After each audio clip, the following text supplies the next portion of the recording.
ever wondered about the nature of God, His character? I've given that a thought many a time, and at times I see that He is amazing and wonderful.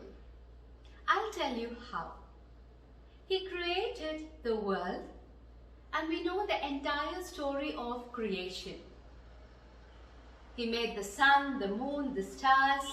He made the land and the oceans, the mountains, the plants, the animals, the fish in the oceans, and then made man. He saw everything was good. One thing was missing, was a woman for the man He created.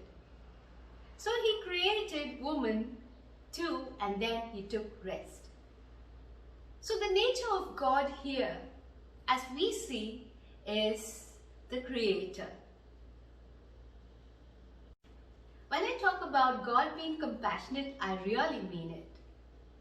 We see in Genesis that Adam and Eve were forbidden to eat from the tree of knowledge. However, the tempter steps in. He's very good with the way he talks. He sells his product, the fruit of sin, to Eve. God is displeased. He is unhappy at the disobedience of Adam and Eve. He sends them away from the Garden of Eden with curses, as we know. However, He is compassionate. He promises Adam and Eve that He would redeem them from their sin. So we see the mercy of God there. We also see the mercy of God, a compassionate God who hears the voice, the cry of the people of Israel and rescues them from Egypt, the Pharaoh, through Moses, and leads them towards the promised land. We also see the compassion of God when He sends His only Son to die for us on the cross. God of victory. Yes, He is a God of victory.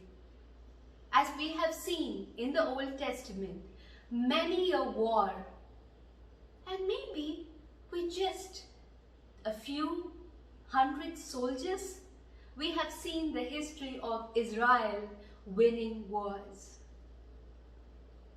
God was with them. We see that only through song the walls of Jericho fell down. He is the God of victory.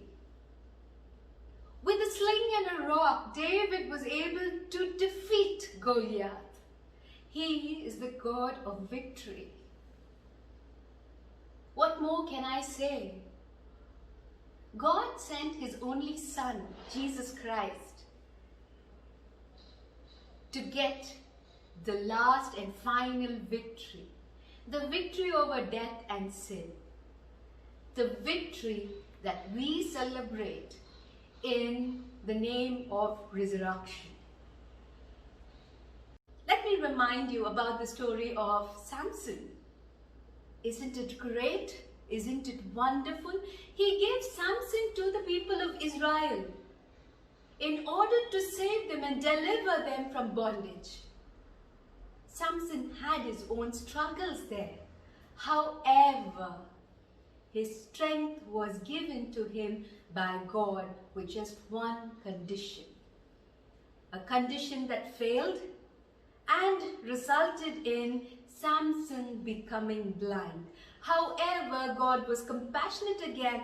He restored the strength to Samson. We can see God as the protector throughout the Old as well as the New Testament. And God the provider. I cannot think of a better example than the widow and her son in Jeremiah's case. God sent Jeremiah for his protection and said, stay there with the lady, the widow and her son. And when Jeremiah met the lady picking up sticks and says, I would like to have a meal, the lady says. I have done enough for one meal and a little bit of oil. I had planned to cook the meal and take away the life of me and my son because I cannot provide for him anymore. The wonderful thing is the dove that was meant for one meal and the oil sustained just not Jeremiah but the widow and her son throughout the time. Wonderful, isn't it? That is God, our provider. We often look upon the Holy Spirit as our counselor and guide. We ask Him every step we go as to what should I do, what is right and what is wrong. Isn't it? We also see God counseling the kings in the Old Testament, counseling and warning through His prophets and messengers time and again. God the Master, the Creator, the Provider, is also the Master. For He teaches us the ways of life. As we know, Christianity is not a religion by itself. Christianity is a way of life. And when we think about God the Master, I would say wonderful, wonderful thing. Because God as the Master has manifested Himself by giving us laws as to how to lead our lives. We have the 10 Commandments.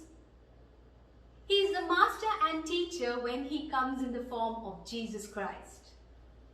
He teaches us. He taught us in parables. He taught us with examples. He taught us by living an exemplary life. God the servant, the Creator, Protector, Provider, Master, is now the servant. He serves human beings by providing for us, forgiving us. Don't we see Jesus going on His knees to wash the feet of His disciples? To be the Master, to be the leader, you would have to be ready to go down on your knees like Jesus.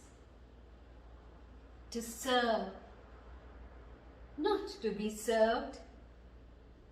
So that is our servant King. King? Oh yes, in Revelations we see the return of Jesus.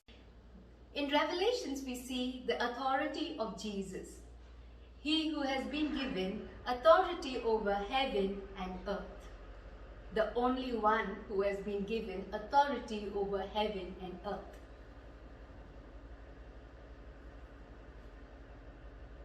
He is proclaimed to return to judge as the King of all kings.